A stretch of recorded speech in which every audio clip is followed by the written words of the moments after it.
Look, I'm just a geologist. I like rocks. I love rocks. All right, everybody. Welcome to the Geology Flannelcast. My name is Steve. Hey, everybody. I'm Chris. Hello. I'm Jesse. Stuttered there a little bit there, buddy. Well, yeah, I was deciding on which direction I wanted to go. And You went with stutter. I like it. Yeah, I picked the middle ground. Fantastic. Another wonderful episode for late 2020. This is it. This is the last episode of 2020. Yeah. Are you gonna get it out by tomorrow? Yeah, I'll get out tomorrow. Whew, A lot of pressure, buddy. Yeah. Oh, don't worry. As long as there's no catastrophic failures, it'll be out by the afternoon. Well, there's a jinx for you. I was just wondering. Anyways, what are we up to? Episode 74, 75? Where are we at? Just challenged. Yep. Time has no meaning. Episodes have no meaning. You have to tell me. This is great radio sounds. Episode 75, gentlemen. Jesse, what is 75? Oh, What's isn't this like the golden anniversary? Diamond? Yeah. 75th? Yeah, I think it's diamond. It depends if we're doing anniversary or jubilee. Oh. Yeah. Either one I'm okay with. Yeah, I think they're both diamond, actually, because they don't expect you to go beyond that, really. Yeah, and speaking of diamond, you can become a diamond member of our Patreon club. And then you'll really know what it's like to be behind the scenes and hear us talking about awesome, crazy awesome stuff ahead of time. Just ask any of our Patreons. They love it. They can't get enough of it. The first rule of Geology Flannelcast Patreon is not to talk about Geology Flannelcast Patreon. No, that is I wish I could talk about it, but I can't. All right, moving on. We're just This is a great beginning. Hello, everybody. Welcome to the Geology Flannelcast, episode 75 of this well-oiled machine. Where Yes. three geologists sit down and dare to discuss the topics that no other geologist will talk about. Speaking of- we took the week off, and it really we're all off kilter now. I feel refreshed. I'm like, boom, ready to go. Yeah, I'm Chris, what is that white coffee mug behind you? Oh, this is the exclusive Geology Flannelcast coat of arms coffee mug. If you would like one, if you'd like to help out the podcast, we got these really cool 11-ounce coffee mugs. Yes. It says the Geology Flannelcast on them and has our little coat of arms. We have a little volcano, a diamond, a rock hammer, and a T-Rex skull. Yeah, the next one we're gonna have to make sure it holds 12 ounces because I don't know what to do with the other ounce. All right. Well, this is just version Oh, it's one. for coffee. My bad. Coffee. Yes. Coffee. It's just version one. We'll have other stuff coming.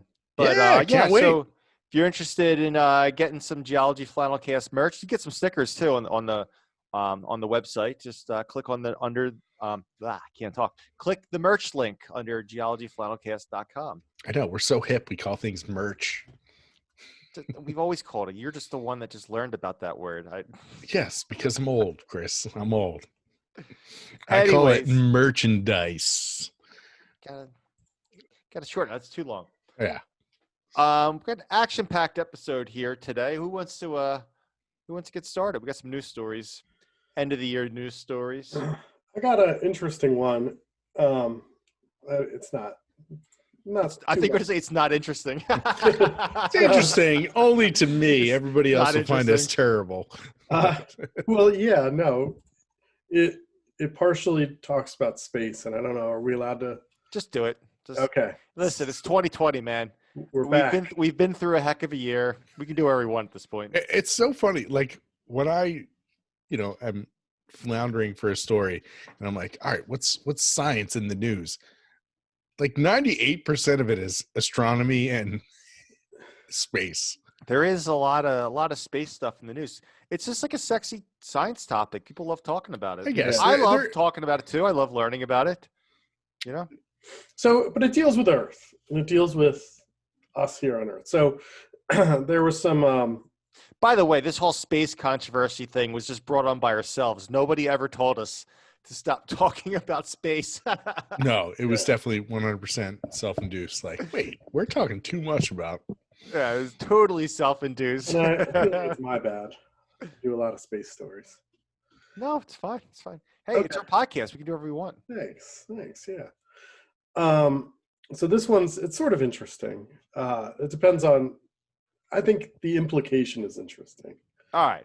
So there's these researchers who decided they were, I don't know, thinking about the Earth, and they were sort of thinking about early Earth, right? And so are you familiar with the faint young sun paradox? We've talked about it a few times. Yes. Just testing your knowledge here, your recall. We've talked about this. Yes. That was my nickname when I was 8. Nailed it. Faint young sun paradox. Oh, refresh my memory. Great. I'm glad you asked. So most stars over their lifetime, they grow hotter, they grow brighter as they age, right? Mm-hmm. And the sun is no exception. So when the when their ignition first happened 4.5 billion years ago, and the Earth first formed, the sun was like 30% fainter, less bright. Mm-hmm. But when we look at early Earth, 30% less or 30% of what it is now? Sorry. 30% of what it is now. I thought it was very faint. No, 30% of what it's only grown 30% brighter from what it's started. Okay, so my bad. So it's 70% of what it was. Yes, Correct. sorry. Great, that's a better way. Yeah. Wait, no. So it's grown 70%. No, Grown brighter. no. It's grown brighter 30%. Yes, Yes. Okay. All yes. right. I am. We're doing a great job. Awful co-host. In terms of communicating this topic, we are nailing it. So it doesn't really matter. It was So less much for me bright. not editing today. I really appreciate you guys. No, this is gold. This is exactly what Throwing what the we're gauntlet talking. for you. Exactly. So it was less bright, and so less bright means colder. Yeah. Okay. And so the early Earth should have been much colder, frozen solid, essentially. But the cryogenian. yeah, it was not. It was during like the early Earth, so like the Hadean and the Archean. It was super hot, Mm-hmm. boiling hot. And so this is what's called the faint young sun paradox, because the sun is less bright, and so the Earth should be colder, but the Earth is actually warmer. And basically, it comes down to the early Earth's atmosphere was mostly carbon dioxide. What? But didn't it also come down to like things like the late heavy bombardment? No. No, that didn't heat up the Earth at all. I mean, it heats up the Earth, but it's not going to the energy from like an impact dissipates pretty quickly. I mean, yes, it caused the surface to become molten, but That's pretty hot. but you're talking like the Earth stayed hot for 1.5 billion years. So you're not going to get that just from these no. Okay. Think about the impact from even Chicxulub. Mm-hmm. That vaporized the rock where it landed, but rock resolidifies pretty quickly. Just think about like a volcano. Yeah, I mean Lava. How quickly does lava cool? Yeah, it rains down pretty quickly. Yeah, but you also have to trap the heat. So like even if you're making the surface hot by bombarding it, that heat's just going to go off. It's like a pie on a windowsill. And you put your hot pie on the windowsill to cool off, and you lose that heat to space. You need something to trap the heat in to keep it there. Mm-hmm. And this is where you're getting out the carbon dioxide? The carbon dioxide. And so basically the first, what we call the first atmosphere, is mainly carbon dioxide and methane and like ammonia. It's all these just nasty greenhouse gases. And so that's where we're trapping the heat. And so that leads to the idea then is that as the sun gets brighter, it should heat up the Earth more. Why isn't the Earth hotter today than where we started? And obviously we know is because there's been, cycling of the atmosphere. We got free oxygen, that photosynthesis pulled the CO2 out of the atmosphere. It cooled off the earth enough that water vapor rained out as liquid water. And so all these things are interconnected as what we would call feedback loops, right? Mm-hmm. Where you start, one thing leads to another, and it depends on if you keep going in that cycle or if it negates that cycle. So these researchers, long story, intermediately short, they wanted to know how feedback, specifically like positive feedback conditions, how they affect planets, and more specifically, how they affect the temperature of planets to make them habitable. And so they were looking, they basically, they did a model, a simulation of 100,000 planets. And each one was given just a random set of climate feedbacks. Some were positive, some were negative in terms of how they affected temperature. Okay. And they ran the simulation for 3 billion years. They didn't mess with any of the other variables like water content or atmosphere or whatever. It was just kind of looking at what the feedbacks did to each other. And was it distance from their star? Yeah, I wasn't necessarily sure. I'm assuming it was in this like habitable zone. So that's okay. I think they used Earth, like the sun and the Earth, used those as like the distance, so 90 miles or whatever. And the Goldilocks zone. Yeah. Basically, it was what they ran each simulation 100 times to figure out when the planets got to temperatures that could be habitable, and if any of them held that over 3 billion years. And basically, it comes down to not a lot. Uh-oh. Only 9%. So it's 100,000 planets, each one running 100 times. So 10 million runs or whatever. Of that, only 9% were successful once. So you're saying I've got a chance. And only 1,400 were successful on the very first run.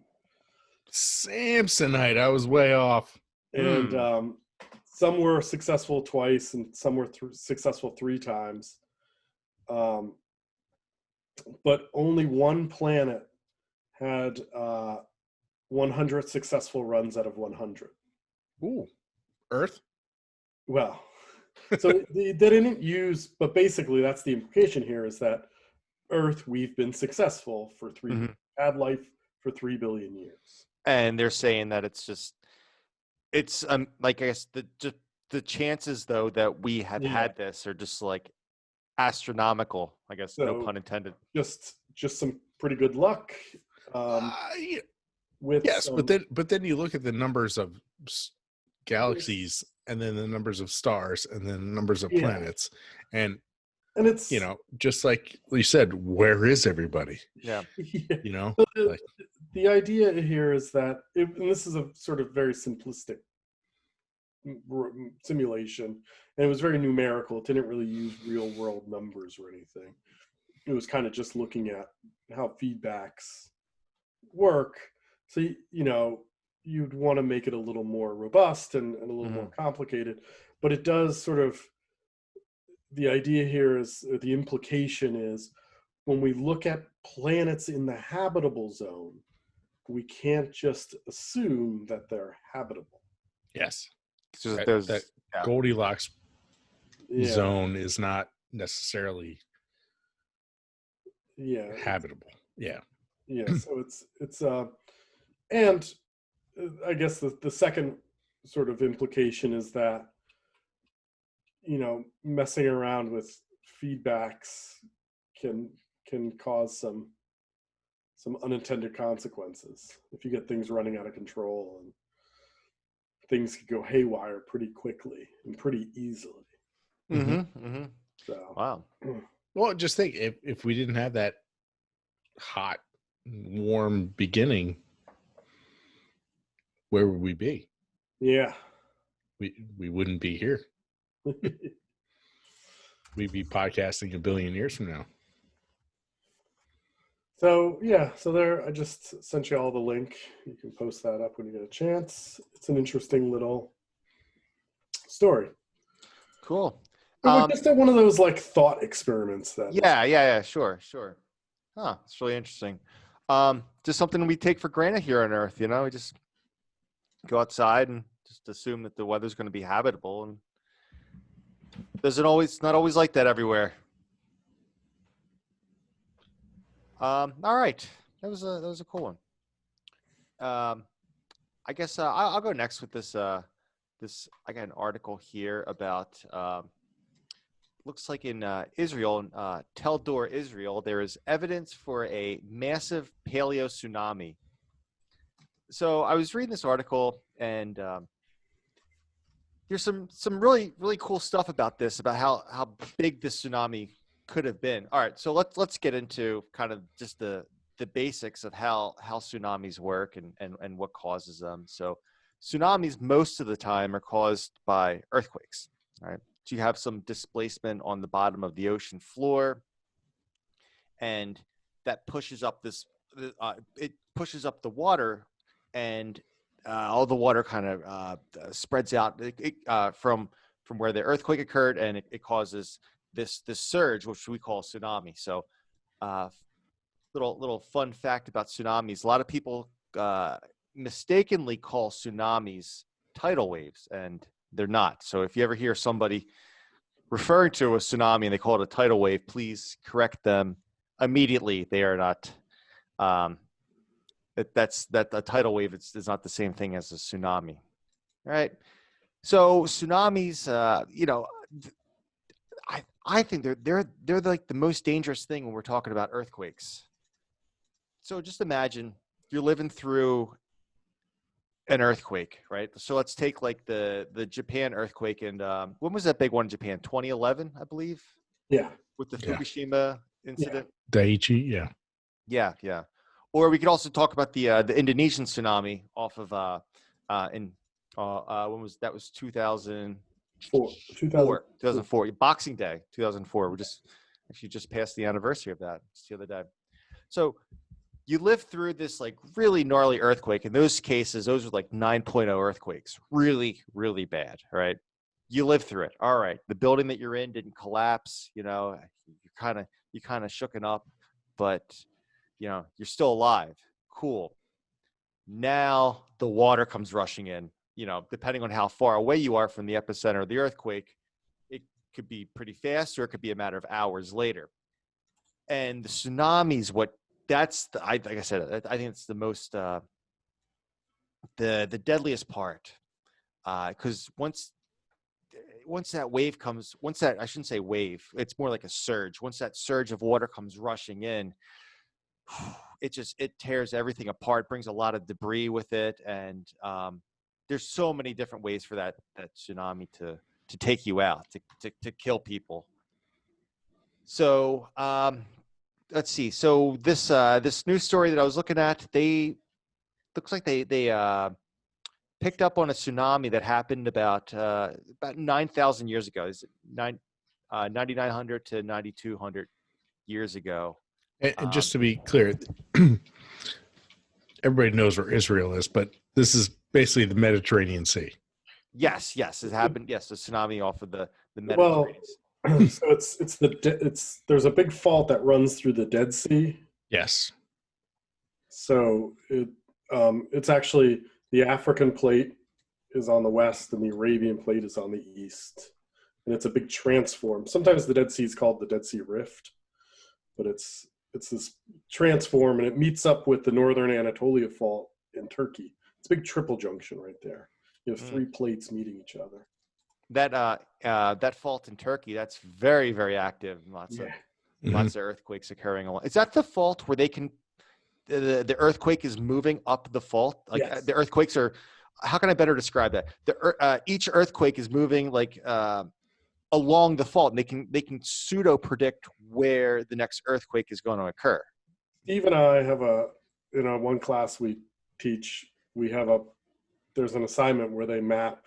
It's like a lab where you graph it. They graph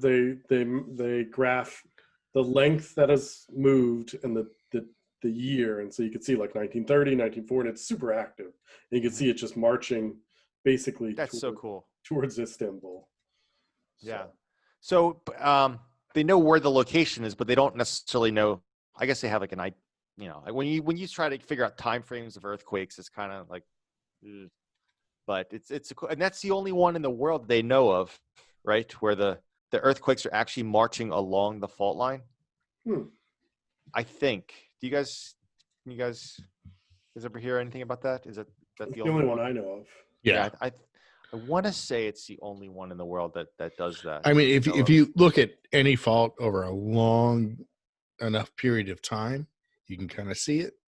But as far as human perspective, yeah, that's the one where it's like marching along. The San Andreas or the Hayward fault, like you kind of see like periods of like slip or no slip, but it's not linear, like boom, boom, boom, boom. Mm-hmm.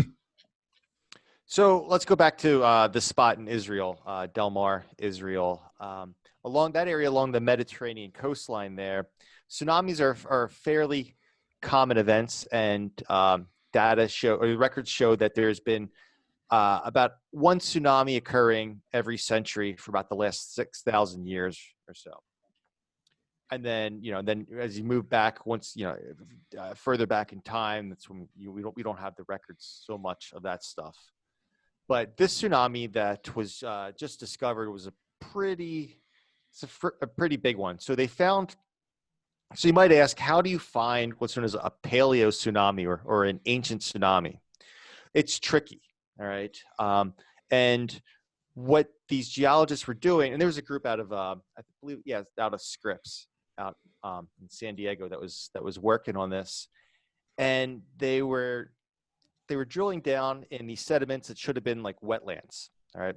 So one thing that I have to kind of explain here is when you're dealing with sediments from this type of environment, like a wetland, like probably like some type of estuary environment, the sediments are going to be very, very fine, very, very small. So you can correlate sediment size with the energy setting of the environment. So the lower the energy setting, like kind of the more calm it is, you could say, the smaller the sediment grain sizes are going to be that are related to that environment. And this just comes down to the mere fact that it takes more energy to pick heavy things up, right? So if I give you a 2-pound weight to pick up, everybody can pick that up, right? That's no problem, right? But then if I give you, like, I don't know, a 200-pound weight, that's pretty heavy. And if you don't have the energy to pick that up, it's not going anywhere, right? So that's how you can kind of think of these types of environments, right? Or just in general, when sediments get deposited and get moved around, if, like, say, the river that's moving these things around or whatever, I'm just picking river just, for an example, if a river that's moving sediment just doesn't have the energy to move that piece of sediment around, just stays still, right? Just stays put, doesn't get moved around. So anyways, I'm done my long-winded explanation there, but so they're looking in these wetland type environments. And like I said, the sediments should be very, very fine grained. We're dealing with probably just mud. All right, maybe fine grained sand, right? Really, really small stuff. And these geologists found this layer of coarse sediment, probably sand, coarse sand, and seashells in the middle of this area. And basically, they're looking at the sediment, saying that what's going on. This sand has no business being here. Something really strong had to have come around to push this sand into this very quiet, calm conditions. So they figured that the sand and the shell deposit must have traveled between 1.5 and 3.5 kilometers, and they kind of figured that there must have been the surge that brought this in had to have been 16 to 40 meters, right? They say coastal wave height, but it's the tsunami surge coming in 16 to 40 meters. That's pretty big. That's huge, actually. And so, like I said, this thing traveled 1.5 to 3.5 kilometers. So, all right, I threw that number out there. But looking back at previously documented tsunami events, the tsunami waves, for the stuff that they've known about, have only traveled about 300 meters inland. So we're looking at 1.5 to 3.5 kilometers versus what we know of as, the stuff that has been previously recorded as 300 meters. So what I'm trying to say is this was a huge surge that brought this stuff in that far inland. So looking at it's like just a huge tsunami during that time period. And I believe, I'm trying to look for it now, but I believe it does, this tsunami does link up, it does match up with an earthquake that they know that had occurred. Oh, that's right. They looked at evidence within caves. I'm trying to figure out, see in the article where they talked about, I'm losing my spot right now, but anyways, they compared this to, in one of the nearby caves, they had some type of geologic evidence of an earthquake that happened about, it's roughly about 10,000 years ago, and they think that this big tsunami deposit lines up with the previous earthquake records that they have. It was it's called the Carmel Ridge, or it's what's known as Mount Carmel.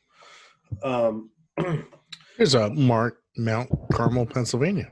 There is. It's right near where I grew up.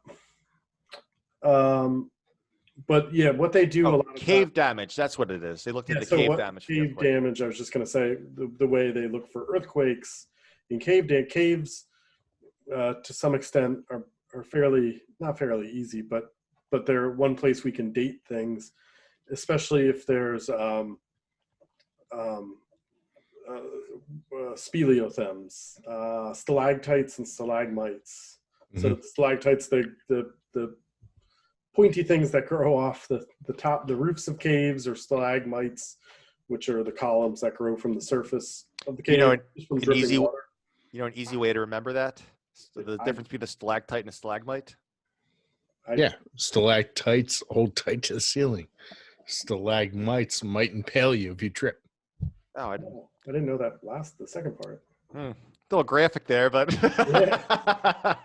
what is your little trick? No, my high school earth science teacher taught me this one, and it's stuck with me. I still, to this day, this is how I remember the difference. Stalactite has a C in it, C for ceiling. That's I feel like overly complicated. Hold tight to the ceiling or might impale you if you trip. Yeah, I do. Yeah, stalactites hang on tight. Stalagmites are growing from the ground up, becoming mighty. No, they might impale you. But so you can measure. There's ways we can date them, and so we can see when they break off. We can tell when they break off. A lot of times, caves too, especially if the fault runs through the cave, you'll get these fractures in the cave system itself that you can age date or assign age to when these fractures occur. So it's a good way in which we use cave damage to estimate when these earthquakes occurred. So I guess the other thing, so I guess kind of going off the topic a little bit, but earthquakes aren't the only thing that cause tsunamis. Asteroid impacts could cause really, really, really big tsunamis. Yeah, or meteorite. This has been an ongoing debate now for. I almost didn't say it. I almost didn't say it because I've acquiesced to asteroid impacts. Landslides too. Yeah. It can also set off really big earthquakes. Yeah. Yeah. There's a story about a Underground volcanoes or underwater volcanoes, excuse me. set off tsunamis. I wanted to tell this story that there was up in Alaska, a father and son on a boat. I forget if were they in a lake or Yeah, it I was forget a what type fjord. a fjord. Okay. Well, there was a landslide fell into the water body where they were at, and this 100-foot, tsunami. Not 100 feet, 1,700 feet. In Alaska. It had a run. It was the largest tsunami that's ever been recorded. Wait, the father son 1,700 feet. It was on the boat. Yeah, Lithia Bay. Holy cow! It had a run up. Yeah, because you could see the level on the cliff walls where it ran up. Yeah. Well, they 1958 Lithia Bay earthquake and mega That's tsunami. Crazy. The giant wave run up of 1,700 feet. Wow. If it's in a fjord, I guess it's technically still Those two fishermen, they were killed. No, they lived. Well, the one it killed two fishermen. I don't know if they two other people. Huh. 1,700 feet. It's just if you think of the shape of a funnel. Yeah, well, yeah, it's just the funnel shape, so it's got nowhere to go but up. Right. Yeah. So that's not like a Sechi wave. That's a tidal wave. It's a tsunami. It's a tsunami. Yeah, it was caused by a landslide. It's like there was one in where was the one in Norway in 1905 in the fjord that caused it wasn't as big, but it was still 200. Oh, is that like the movie The Wave? Yeah, I think so. Yeah. There's a Norwegian movie called The Wave. I haven't seen it. I've only seen. Oh, it's very good. We actually got a request to do the movie commentary. Oh, for The Wave? For the Wave, yeah. I've only seen bits and pieces of it, man, and it is exhilarating. Yeah, I would do it. Slash terrifying. So, well, if we want to do that, like I've never seen it, so if you want to do it live, kind of thing, it could be our reaction to it. It could be. Yeah, I hope it's a good one. I don't know. Obviously, we did it for Jurassic Park, but we've all seen Jurassic Park many times. Once or twice. So you've always seen, really? No, I've seen it 100 times. Oh, I was gonna say, man, I think I must have seen Jurassic Park like I don't know, 5 or 6 times. Yeah. Let's talk about this 1,500-foot tsunami. I didn't know about that. 1,700 foot. Come on. Did I say 15? I'm sorry, I way off. Excuse me. But it just goes to show you how big tsunamis can be. Wow. Well, yeah. Okay, so I'm looking at the shape of the bay where it's at, and it definitely has that funnel shape. So this is actually also how you find some of these areas with these like huge tidal ranges, like the Bay of Fundy. Fundy. That's where I'm going with this. Yeah, the Bay of Fundy, where the tide comes in. You can literally see the tidal bore coming in. There's there's some groups, or you can actually surf it in as it's coming up the Bay of Fundy. There's some groups that do there's some kind of like tubing kind of thing, I want to say, or like as the tidal bore comes up. So the Bay of Fundy's got the world's largest tidal range of 16 meters. And the reason for that is as the tide is coming in, once again, it has to do with the funnel shape of the bay. It constricts as you go inland. So you have the surge of water coming in, but because the bay is I guess you could say like the width of the bay is constricting, the water it's got nowhere to go but up. So it pushes the water up, and that's why you have this really high tidal surge coming in, for high tide.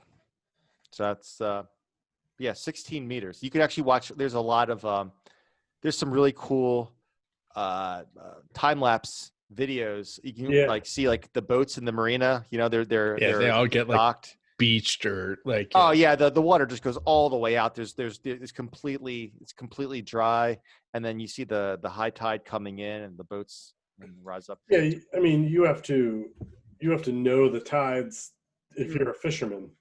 Yeah, Otherwise, you'll get stuck. Yeah.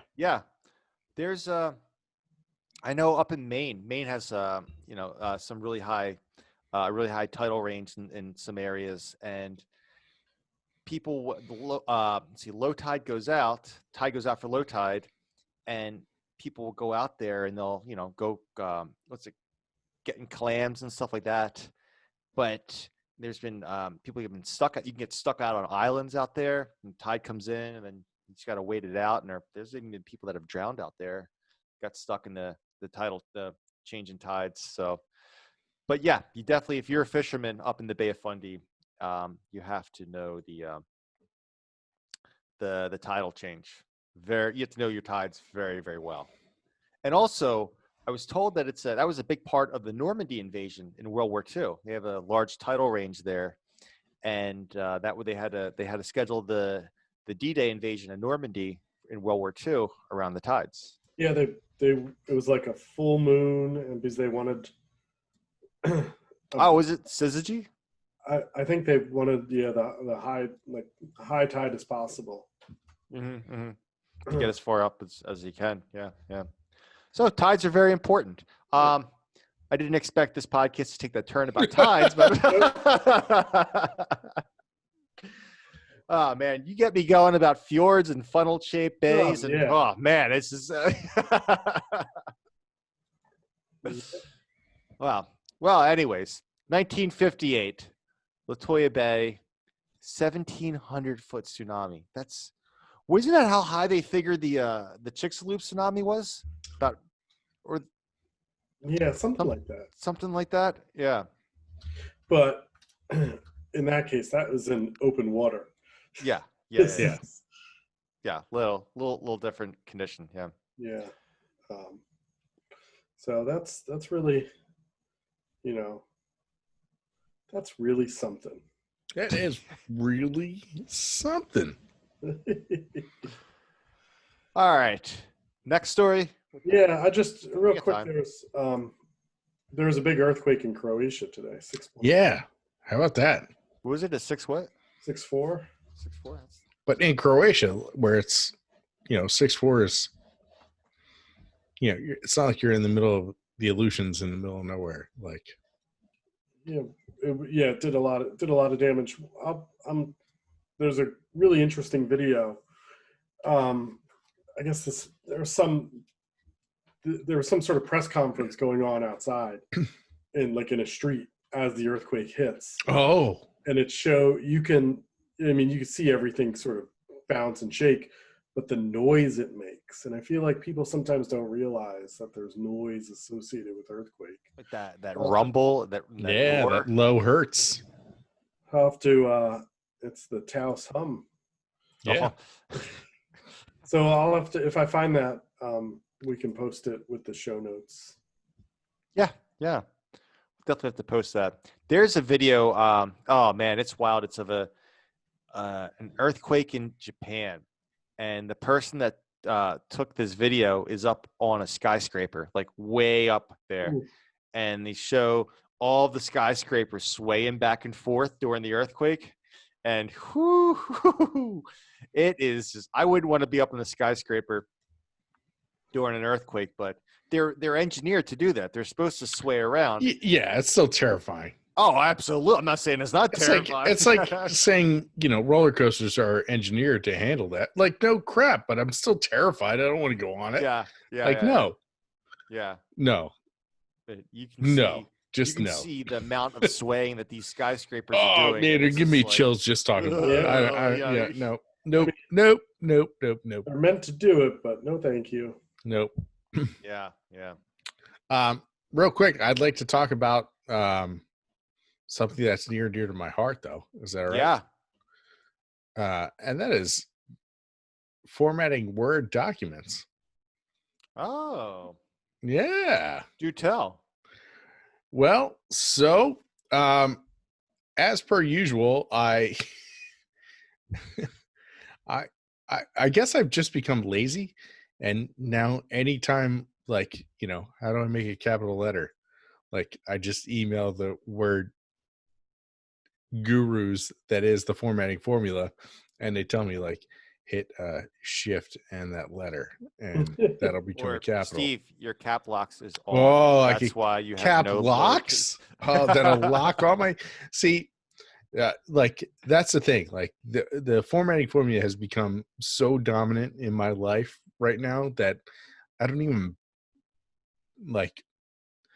I have learned so much from them from all their videos, but when it comes to something that, like, I just don't feel like taking the time out to learn, I just email them and they come up with the solution, like, instantaneously, essentially.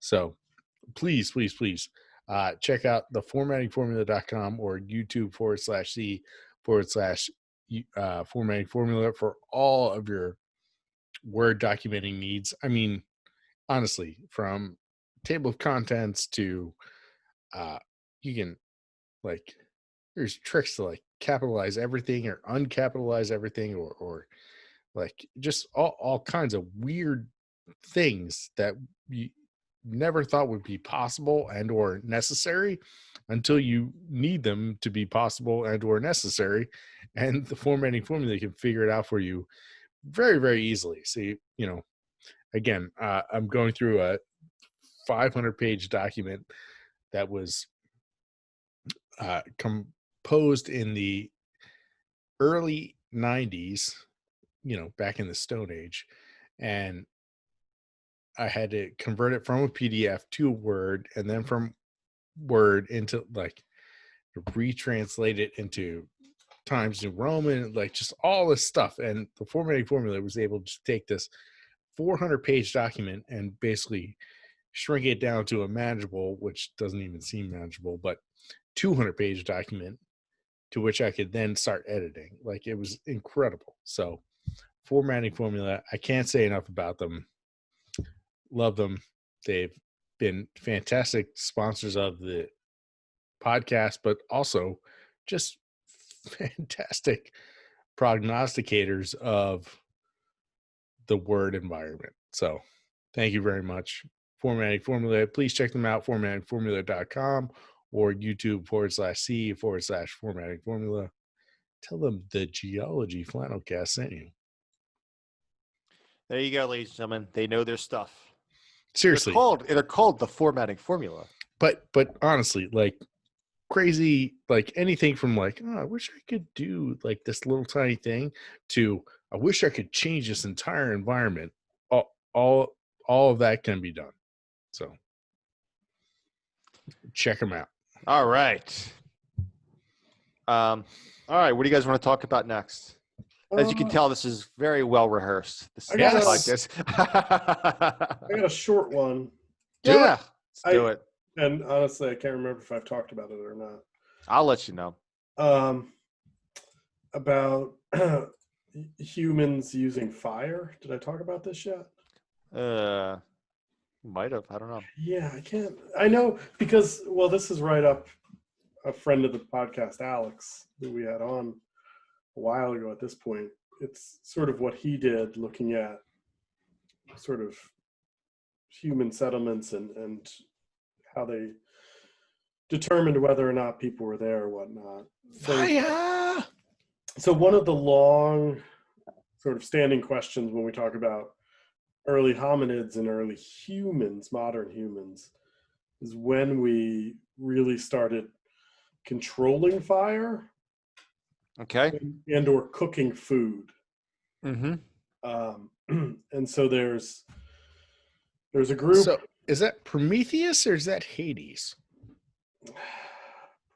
Prometheus. Prometheus had fire, Fire. Did but he steal? Hades had fire too. Which one stole the fire? Prometheus stole the fire? I think Prometheus stole the fire and gave it to the Yeah. world. You're right. Yeah, I think You're right. We're just showing our knowledge of ancient Greek mythology here. Is Prometheus Roman? Nope. I always confuse them. Yeah, he's Greek. He stole it, or yeah. Oh, he gave it to humans. Yeah, stole it and gave Yeah. it to humans. Yep. Cool. So he stole it Hey. from Hades? Thanks, Prometheus. I don't know who he stole it from. Just the other gods. Yeah, either way. Hanging Either out. way, we're all grateful. So we Yeah. can have charred meats. Yeah. So where was I at? Oh, when humans When use humans started to control fire.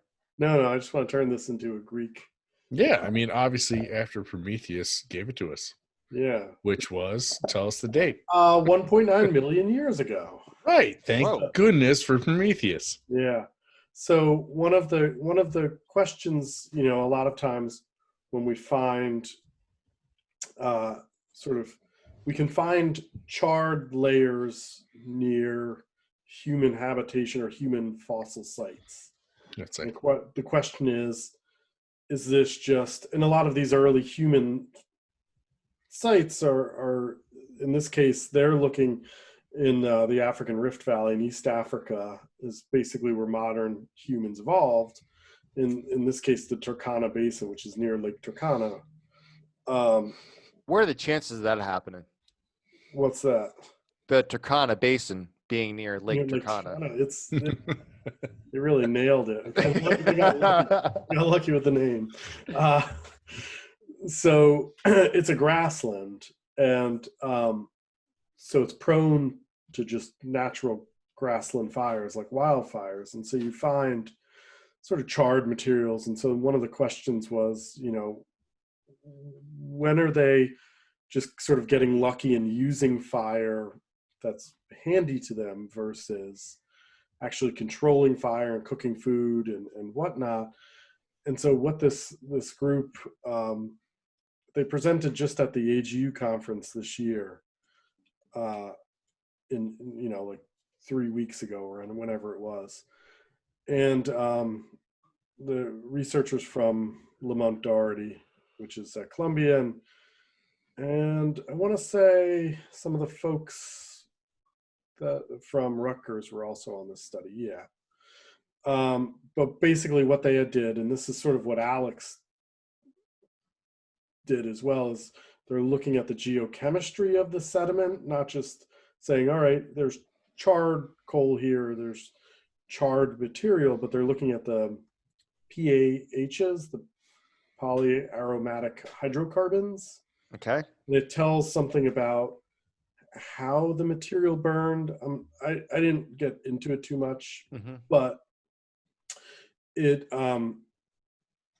basically what they're finding is that these PAHs are what they think are more prevalent in when humans are actively setting the fires and using the fires, not only to cook food, but they're starting to look at a wider scale now, and they're starting to see like landscape management where they're sort of clearing areas maybe. oh, What the sort of that's a little bit more out there as an idea, but yeah, Lance, that's interesting how they would. I mean, I don't know if does the article go into like what they looked for landscape management? no, Yeah, that'd be interesting to see that's what just you a quote, but yeah, but it's what you look for, like in the air, like to see, what's the evidence that people were clearing out these trees for fuel, basically. yeah, and so they're it'll be interesting if once they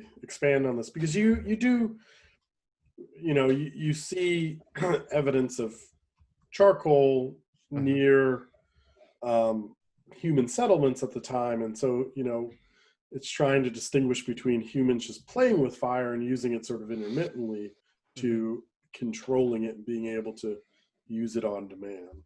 yeah. We did talk about something similar to this, I think like 2 or 3 weeks ago. We were talking about, didn't we have a discussion previously about how can you tell if it's just like a natural fire versus I want to say that we did.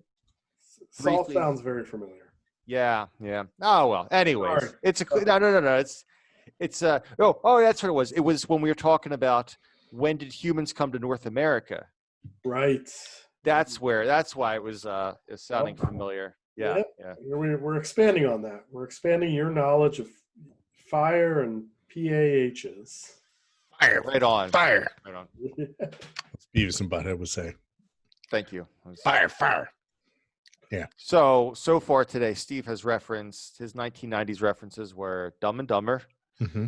and now Beavis and Butthead. And that's it. Only two today. It's pretty good. Actually, yes. That's Very reserved. Very reserved. Yeah, I apologize. I apologize for my lack of 90s knowledge. Dust off some of the VHSs. Yeah, right. Somehow figure out how to bring in Ren and Stimpy or something. I don't know. I got nothing. Wow.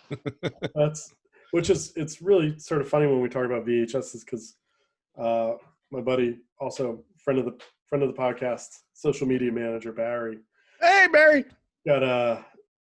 Got some, like, someone gave him DVDs as a gift, and he's like, I don't even have a DVD player anymore. Like, technology is moving very fast. I got one last DVD player. I have my old Xbox 360. Every once in a while, I'll watch an old DVD on that, maybe once a year. I don't know. Yeah, we have a Blu-ray/DVD player where we'll we've got one. It's not dust them off. Yeah, it's not turned on or anything, but yeah, man, I do still have somewhere in the garage. I have a VHS and DVD player. Look at you! Oh, look! Wow! I'm telling you, Big Money Peterson. So if anybody has something they need to watch on VHS, you just let me know. The format is no matter to you. Yeah, like Carrie and the Hendersons or something. I don't know. Is that right next to your Laserdisc player? I do not own a Laserdisc player, and that is something that has haunted me in my technological life. I remember when they cleared out one of the renovations or whatever, they were clearing out at our department. They were getting rid of the Laserdisc player, and I regret not snagging that. It was, man, you could have pawned that. Not only that, but like they were high end at the time. So if you can get your hands on a Laserdisc player, they are high quality, high end machines. And I don't know. There's a good friend of the show, Gary Stinchcomb, who posted a Facebook post. It was a pretty sweet Facebook post about somebody trying to sell a Laserdisc player. And they're like, I know you may have a DVD player, but this is for a man. This is a 12-inch laser disc. Like, it was just like the like manliest, most masculine way to describe of how watching a video should be, and it was hysterical. But it was basically somebody trying to offload their Laserdisc player, and it was ridiculous. So, if you're out there, let me know. I'll buy it for $20. But I've only seen one in my life. I saw one of the old. I guess were they around before CDs? Yeah. The big no. CDs around since the 80s. So it was after the CD. Wikipedia tells me 1978. Laserdisc? Yep. Really? Oh. Yeah. What was CD, according to Wikipedia? I'm sorry, I got distracted because you can buy Speed, the movie, on Laserdisc for $10. Yeah. So Laserdisc was like HD before. That's actually a little more expensive than because you can get DVDs for like $2, right? Yeah. No. It's like the bargain bin at Walmart. You can get like really cheap, like maybe like $5 DVDs. Yeah, but it's like the size of a record. I know that. No, come on, man. Oh, I'm saying that's too. Who the hell has a laser disc player? If I did, I'd be buying Speed right now.